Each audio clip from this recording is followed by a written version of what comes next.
नमस्कार दोस्तों। इंटीग्रेटेड अभ्यास पुस्तिका 2023-24 के अंतर्गत विज्ञान विषय के कक्षा 7 के अध्याय 3 के इस वीडियो में आपका स्वागत है। अध्याय 3 ऊष्मा। जैसे कि हम जानते हैं कि हमारे चारों ओर ठंडी और गर्म वस्तुओं को हमने कई बार देखा है, अनुभव किया है। जैसे बर्फ, आइसक्रीम के अलावा गर्म पानी, जलती हुई मोमबत्ती, है ना। ऐसी कई चीजें हमने देखी हैं, महसूस की हैं कि कुछ ठंडी है और कुछ गर्म है। और इस ठंडे और गर्म का अनुभव हमें हमारी जो ज्ञानेंद्रियां हैं इसके माध्यम से प्राप्त होता है, इसे छू करके। अब क्या होता है कि कुछ पदार्थ ऐसे होते हैं जिसमें उष्मा एवं ताप का परिवहन करते हैं, है ना, अपने में से होकर के जाने देते हैं, उसे उष्मा के सुचालक कहलाते हैं। कुछ पदार्थ ऐसे होते हैं जिनमें उष्मा और ताप का परिवहन नहीं होता है, उन्हें हम कहते हैं उष्मारोधी, जैसे रबर, प्लास्टिक, लकड़ी आदि। ये जो पदार्थ होते हैं ये उष्मारोधी यानी उष्मा के कुचालक होते हैं। ठीक है। अब देखिए यहाँ पर आप देख रहे हैं कि कुछ आकृतियां दी गई हैं, नीचे भी कुछ आकृतियां आपको दी गई हैं। तो ऊपर देखिए चित्र में वैसा ही लिखना है, क्योंकि आप उसका अवलोकन करते हैं, के बारे में क्या सोचते हैं कि वस्तु गर्म है या ठंडी। ठीक है, ये आइसक्रीम है, तो इसी प्रकार का यहाँ पर चित्र बना हुआ है। हम जानते हैं कि आइसक्रीम कैसे होती है, आइसक्रीम होती है। तो यहाँ पर हम क्या करेंगे, लिख देंगे, यानी हम यहाँ पर ठंडी वस्तु का अनुभव करते हैं। ये क्या है, सूर्य। आप देख रहे हैं सूर्य। अब सूर्य कैसा होता है, सूर्य होता है गर्म, समय गर्मी प्राप्त होती है, तो यहाँ पर हम लेते हैं गर्म। इसी प्रकार से ये चित्र देख रहे हैं, ये चित्र है गर्म पानी का। ठीक है, तो स्वाभाविक है गर्म पानी गर्म होता है, तो यहाँ पर हम क्या लिखते हैं, गर्म लिखते हैं। ठीक है ना। यह चित्र आप देख रहे हैं कैसा, यहाँ पर है गर्म प्रेस है, जिसे स्त्री कहते हैं। प्रेस भी गर्म होती है, तो ये हम क्या कर लिखेंगे, गर्म लिखेंगे। इसी प्रकार से देखिए ये आकृति, जलती हुई मोमबत्ती। अब जलती हुई यदि मोमबत्ती है तो वह भी गर्म होगी, यहाँ पर लिख देंगे हम गर्म। अब देखिए ऐसा वृत्ताकार चित्र कहाँ पर है, यहाँ पर है, और इसके अंदर लिखा हुआ है गैस पर रखा गर्म तवा, ये भी गर्म होगा, हमने लिखा गर्म। ये वाला चित्र देखिए, ये वाला चित्र हम देख रहे हैं, यहाँ पर बर्फ है। बर्फ कैसे होती है, ये होती है, ये बर्फ ठंडी होती है। तो हमने यहाँ पर देखा कि इनका मिलान किया, जैसे आइसक्रीम कैसे होती है, आइसक्रीम ठंडी होती है, बर्फ ठंडी होती है। इस प्रकार से हमने यहाँ पर मिलान कर लिया है कि कौन सी वस्तु गर्म है और कौन सी वस्तु ठंडी है। अब ऊपर दिए विश्लेषण से चर्चा करके लिखो कि वस्तुएं गर्म व ठंडी क्यों होती है। देखिए, जो वस्तु उष्मा को ग्रहण कर लेती है यानी अवशोषित करती है, वो गर्म होगी। ठीक है, तो अधिक अवशोषित करती है उष्मा को, वह क्या होगी, गर्म होगी। और जो उष्मा को कम अवशोषित करती है वो क्या होगी, ठीक है ना। तो यहाँ पर इस प्रकार से हम इसको लिख सकते हैं। चलिए अब रिक्त स्थानों की पूर्ति दिए गए विकल्पों से चुन करके किए। ताप का मापन किया जाता है, तो ताप का मापन किया जाता है ताप मापी से, जिसे हम कहते हैं थर्मामीटर। इंग्लिश में बोलते हैं थर्मामीटर और हिंदी में बोलते हैं हम ताप मापी। ठीक है, ताप मापी से जो है ताप का मापन किया जाता है। मानव शरीर का सामान्य तापमान होता है, कितना होता है, मानव शरीर का सामान्य तापमान होता है 37 डिग्री सेल्सियस, होता है 37 डिग्री सेल्सियस। उष्मा का प्रवाह सदैव गर्म वस्तु से किस वस्तु की ओर देखिए ऊष्मा का जो प्रभाव होता है वो सदैव गर्म वस्तु से ठंडी वस्तु की ओर, है ना, फिर होगा ठंडी वस्तु की ओर है। होता है रबर, लकड़ी एवं प्लास्टिक ऊष्मा के ऐसे पदार्थ हैं। तो रबर, लकड़ी और प्लास्टिक ये ऊष्मा के कुचालक पदार्थ हैं। कैसे हैं? कुचालक, ये कुचालक पदार्थ होते हैं। पांचवा, दिन के समय स्थल यानी थल जल की अपेक्षा शीघ्र क्या होता है? गर्म होता है।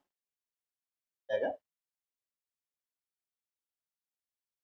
अगला प्रश्न है, निम्नलिखित विकल्पों में से सही विकल्प चुनकर लिखिए।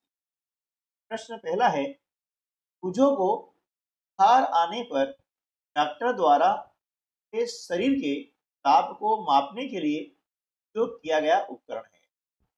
तो शरीर का ताप मापने के लिए किस उपकरण का उपयोग किया जाता है? थर्मामीटर का उपयोग किया जाता है। तो यहाँ पर सही विकल्प क्या जाएगा? ए, थर्मामीटर। यहाँ पर लिख देते हैं थर्मामीटर, यानी जिसे हम कहते हैं ताप मापी। दूसरा प्रश्न है, लोहे के तवे का हत्था लकड़ी का बनाया जाता है क्योंकि लकड़ी होती है, क्या होती है?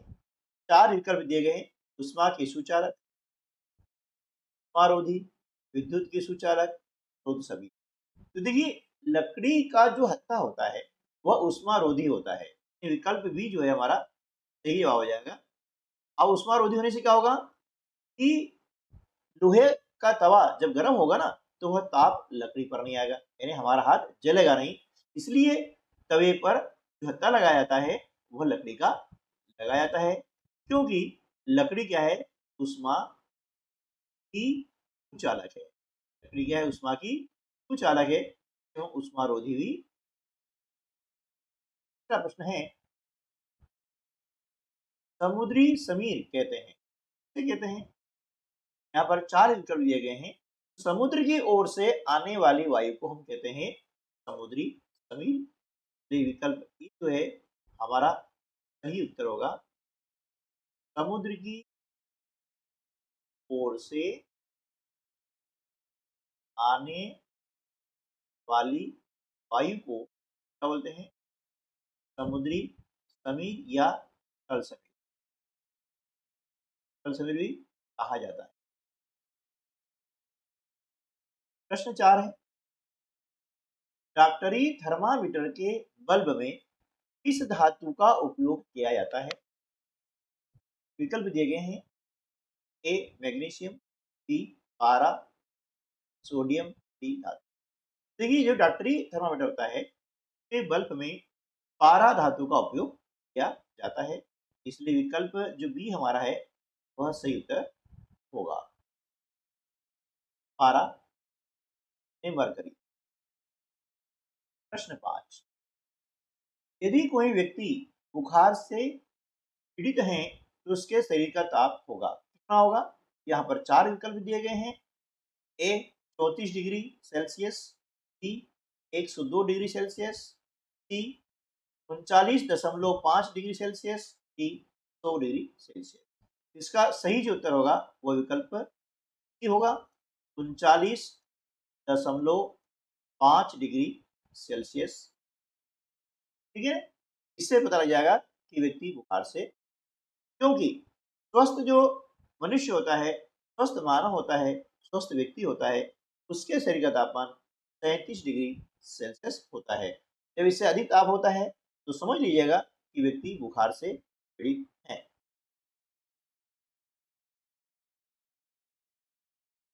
अति लघुत्री प्रश्न के अंतर्गत आता है पहला प्रश्न, सूर्य द्वारा पृथ्वी तक ऊष्मा किस प्रक्रम द्वारा पहुंचती है?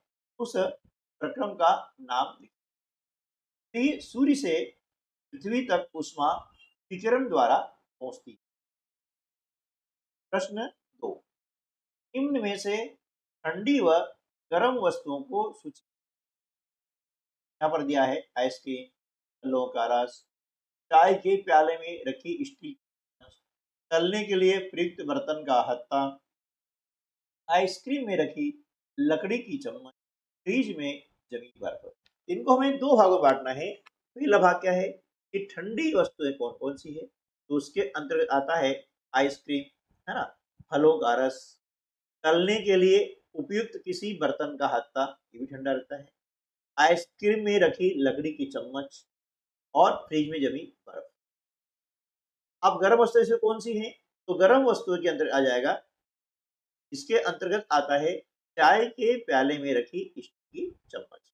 तो ये चाय गर्म यदि है तो स्टील की चम्मच भी गर्म हो जाएगी। अगला प्रश्न है, डॉक्टरी तापमापी का परिसर लिखिए। ठीक है ना, इसे दो भागों में बांटा गया है, सेल्सियस स्केल में और फारेनहाइट स्केल। देखिए, डॉक्टरी तापमापी यानी डॉक्टरी, तो इसका पहला जो है कि सेल्सियस स्केल में डॉक्टरी थर्मामीटर का परिसर 35 डिग्री सेल्सियस से 42 डिग्री सेल्सियस है। ठीक है, और इसी प्रकार से फारेनहाइट स्केल में डॉक्टरी तापमापी का परिसर 94 डिग्री फारेनहाइट से 108 डिग्री फारेनहाइट है। प्रश्न 4, उष्मा चालक को परिभाषित करते हुए उदाहरण की। जो पदार्थ अपने में से अपने में से होकर ऊष्मा को आसानी से जाने देते हैं, उन्हें ऊष्मा का चालक कहते हैं। उदाहरण के लिए एल्यूमिनियम, लोहा, तांबा आदि, ये ऊष्मा के क्या है, चालक है, ऊष्मा के सुचालक भी इन्हें कहते हैं। ठीक है ना, इसमें से क्या होता है कि ऊष्मा इनमें से होकर के आसानी से जो है प्रवाहित होती है। ठीक है, तो जिसमें से ऊष्मा आसानी से प्रवाहित हो जाती है, उन्हें हम क्या कहते हैं, ऊष्मा के सुचालक। ठीक है। प्रश्न 5, ऐसे पदार्थ जो ऊष्मा का स्थानांतरण नहीं करते हैं, उनको परिभाषित कर उदाहरण सहित लिखिए। जो पदार्थ अपने में से होकर ऊष्मा को आसानी से नहीं जाने देते हैं, उन्हें ऊष्मा का कुचालक कहते हैं, जैसे प्लास्टिक, लकड़ी, रबर, पत्थर आदि। ठीक है ना, हम देखते हैं इसमें से ऊष्मा प्रवाहित नहीं होती है। जैसे प्लास्टिक का टुकड़ा यदि हम आग में एक तरफ लगाते हैं, जैसे जलती मोमबत्ती लगाते हैं, तो दूसरा सिरा गर्म नहीं होता है। क्यों? कि प्लास्टिक क्या होता है, ऊष्मा का कुचालक है। इसी प्रकार से लकड़ी के टुकड़े को भी हम यदि जलती मोमबत्ती में लगाते हैं, तो उसका सिरा, दूसरा सिरा गर्म नहीं होता है। लेकिन यदि इसके स्थान पर हम तांबा, लोहा, एल्यूमिनियम ऐसी धातु का कोई तार लगाते हैं, है ना, कोई छड़ लगाते हैं, तो थोड़ी देर बाद क्या होता है कि उस छड़ का, उस तार का दूसरा सिरा भी गर्म हो जाता है। ठीक है ना, तो इसमें दूसरा सिरा गर्म हो जाता है, मतलब ऊष्मा की चालक है ना। लोहा, तांबा, एल्यूमिनियम, ये क्या है, लोहा, है ना, ऊष्मा के सुचालक है। प्रश्न 6, क्या डॉक्टरी थर्मामीटर के स्थान पर प्रयोगशाला थर्मामीटर का उपयोग कर सकते हैं? कराएगा नहीं। क्यों नहीं कर सकते हैं? क्योंकि प्रयोगशाला तापमापी का उपयोग मानव शरीर का ताप मापने के लिए सुविधाजनक नहीं है। 7, डॉक्टरी तापमापी के स्थान पर अब अंकीय यानी डिजिटल थर्मामीटर का उपयोग क्यों अधिक किया जाने लगा है? होगा क्योंकि पारा एक विषाक्त पदार्थ है। विषाक्त मतलब जहरीला पदार्थ होता है, और यदि तापमापी टूट जाए, इसका निपटान अत्यंत कठिन है। इसलिए आजकल अंकीय यानी डिजिटल थर्मामीटर का उपयोग अधिक किया जाने। प्रश्न 8, गर्मी की ऋतु में सफेद रंग के कपड़े एवं सर्दियों की ऋतु में गहरे रंग के कपड़े पहनना क्यों सुखद लगता है? सर, गहरे रंग के पृष्ठ अपेक्षाकृत अधिक ऊष्मा अवशोषित करते हैं, इसलिए सर्दियों में गहरे रंग के वस्त्र पहनना हमें सुखद लगता है। और इसी प्रकार से ग्रीष्म ऋतु में जो सफेद पृष्ठ होता है वह अपेक्षाकृत अधिक ऊष्मा को परावर्तित कर देता है ना। इसलिए क्या होता है, ग्रीष्म ऋतु में सफेद रंग के कपड़े पहनना सुखद होता है। प्रश्न 9, प्रयोगशाला थर्मामीटर की परिसर लिखिए। उत्तर, प्रयोगशाला थर्मामीटर यानी तापमापी का परिसर 10 डिग्री सेल्सियस से 110 डिग्री सेल्सियस तक का है। प्रश्न 10, उष्मा चालन एवं उष्मा संवहन प्रक्रम को उदाहरण से लिखिए। अब देखिए उष्मा चालन क्या होता है। उष्मा चालन वह प्रक्रम जिसमें उष्मा किसी वस्तु के गर्म सिरे से ठंडे सिरे की ओर स्थानांतरित होती है, चालन कहलाता है। ठोस धातुओं में उष्मा का संचरण चालन द्वारा ही होता है। जैसे लोहे की छड़ है, यदि उसे आप क्या करेंगे, या लोहे का तार है पतला, जलती मोमबत्ती में एक सिरा लगाएंगे, ठीक है ना, तो थोड़ी देर बाद उसका दूसरा सिरा भी गर्म हो जाता है। क्यों कि क्या होगा, इसमें उष्मा का चालन हो रहा है, स्थानांतरण हो रहा है ना। तो जो ठोस धातु होती है उष्मा का चालन द्वारा होता है। अब उष्मा संवहन, जब कोई उष्मा लेकर चला जाता है और उसके स्थान पर अगला कण आकर उष्मा ग्रहण करता है, यह प्रक्रिया निरंतर चलती रहती है। उष्मा स्थानांतरण की इस विधि को संवहन कहते हैं। देखिए जैसे मान लिया कि यहाँ पर ये आग जल रही है, यहाँ पर क्या हो रहा है, आग जल रही है। अब यहाँ पर एक कण है हमारे, ये कण है, जिसे उष्मा संवहन पानी होता है, ये कण है। अब क्या होगा कि ये कण यहाँ से उष्मा ग्रहण करता है ना, यहाँ से क्या करेगा, उष्मा ग्रहण करेगा और ये कण उठ के यहाँ से यहाँ आ जाता है, ठीक है ना। चलाइए उष्मा लेकर के, फिर अब दूसरा कण आता है, अब ये कण भी उष्मा लेकर के इसके पीछे चला जाता है ना? फिर ये कण आता है, अब उष्मा लेकर के ये कण भी पीछे चला जाता है। अंत में ये जो कण है ये उष्मा लेकर के यहाँ चला जाता है, ठीक है ना। तो इस जो प्रक्रिया को हम बोलते हैं संवहन। और इसका उपयोग क्या होता है, पानी में होता है। देखना कभी जब पानी गर्म होता है तो जो हमारा पात्र होता है, बर्तन होता है, तो देखेंगे कि नीचे से बुलबुला आता है ना, ऊपर आ जाता है। तो कि वहां से उष्मा ग्रहण किया और वह बुलबुला कहाँ आ गया, पानी की सतह पर आ गया। फिर दूसरा जो कण होता है वो नीचे चला जाता है, वो उष्मा ग्रहण करता है और उष्मा लेकर के ऊपर चला जाता है। बस यही प्रक्रिया निरंतर चलती रहती है और उष्मा स्थानांतरण की इस प्रक्रिया का नाम क्या है, संवहन। प्रश्न 11, अधिक सर्दियों में आप एक मोटे कंबल या एक के ऊपर एक जुड़े दो पतले कंबल में से किसका चुनाव करें। उत्तर, अधिक सर्दियों में हम एक मोटे कंबल की अपेक्षा एक के ऊपर एक जुड़े दो पतले कंबल चुनें। क्यों? क्योंकि दो कंबलों के बीच वायु की एक परत विद्यमान है जो ऊष्मा की कुचालक होने से हमें उष्णता यानी गर्मी का अनुभव होता है। ठीक है। प्रश्न 12, डॉक्टरी थर्मामीटर का नामांकित चित्र बनाकर संरचना का वर्णन कीजिए। उत्तर है, यहाँ पर इसकी जो संरचना है उसका वर्णन किया गया है। नीचे आपको क्या करना है, डॉक्टरी थर्मामीटर का चित्र अपनी कॉपी में बनाना है। कैसे बनाना है मैं आपको नीचे अभी बताता हूँ। डॉक्टरी थर्मामीटर में एक लंबी, बारीक तथा एक समान व्यास की कांच की नली होती है। इसके एक सिरे पर एक बल्ब होता है। बल्ब में पारा भरा होता है। बल्ब के बाहर नली में पारे की एक पतली चमकीली धारी देखी जा सकती है। आप देखेंगे कि आपका जो बुक है विज्ञान का, इसमें चित्र 4.2 है ना, इसमें डॉक्टरी टमाटर का चित्र दिया हुआ है इस प्रकार से।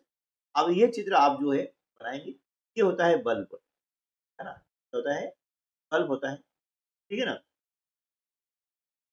क्या होता है, पारा होता है और ये यहाँ पर जो है पाठ्यांक होते हैं जिन्हें पढ़ करके देखा जाता है कि मानव शरीर का तापमान है, ठीक है ना। इसको आप बना लेंगे। डॉक्टरी थर्मामीटर का उपयोग करते समय हमें कौन कौन सी सावधानियां डॉक्टरी थर्मामीटर का उपयोग करते समय हमें कई प्रकार की सावधानियां रखनी पड़ती है। उसमें से पहली जो सावधानी है कि डॉक्टरी थर्मामीटर का उपयोग करने से पहले उसे अच्छी तरह से धोना चाहिए, ठीक है ना। दूसरा क्या है, ताप मापने से पहले उसे अपने हाथ में पकड़कर कुछ झटके देना चाहिए ताकि पारे का तल नीचे आ जाए और सही हम ताप माप सके। तीसरी सावधानी यह है, इसका उपयोग करते समय इसे बल्ब से नहीं पकड़ना चाहिए, क्योंकि बल्ब से पकड़ेंगे तो हमारे शरीर का ताप भी इसके अंदर चला जाता है, क्योंकि सही तापमान नहीं दिखाएगा। प्रश्न 14, जल समीर एवं थल समीर का चित्र सहित वर्णन कीजिए। जल समीर,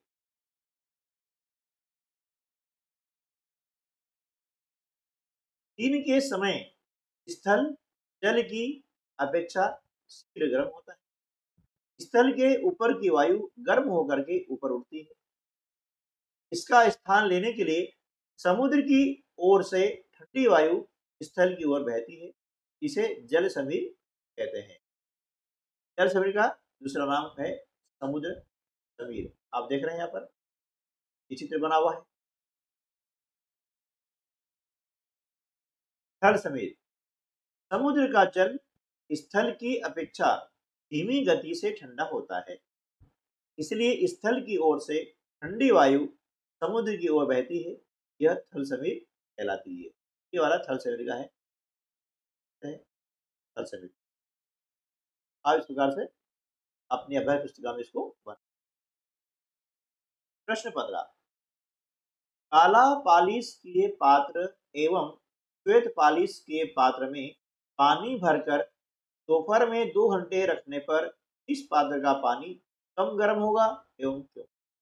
ये श्वेत पालिश किए पात्र का पानी कम गर्म होगा क्योंकि श्वेत रंग उष्मीय विकिरणों के अधिकांश भाग को परावर्तित कर देता है, इसलिए काला पालिश के पात्र का पानी अधिक गर्म व श्वेत पालिश के पात्र का पानी कम गर्म होगा। प्रश्न 16, क्या ऐसे भवनों का निर्माण संभव है जिसमें मौसम के अनुसार प्रभाव यानी ठंडा या गर्म ना हो, है ना। यह संभव है यदि भवन की बाहरी दीवार को ऐसा बनाया जाए कि उसके बीच में वायु की एक परत बंद हो जाए। ऐसा संभव किया जा सकता है कि मौसम के अनुसार का प्रभाव न हो, है ना, गर्म में गर्मी में ना रहे और ठंड में गर्म रहे। तो आज की वीडियो में बस इतना ही, मिलते हैं अगले वीडियो में। तब तक के लिए नमस्कार, जय हिंद।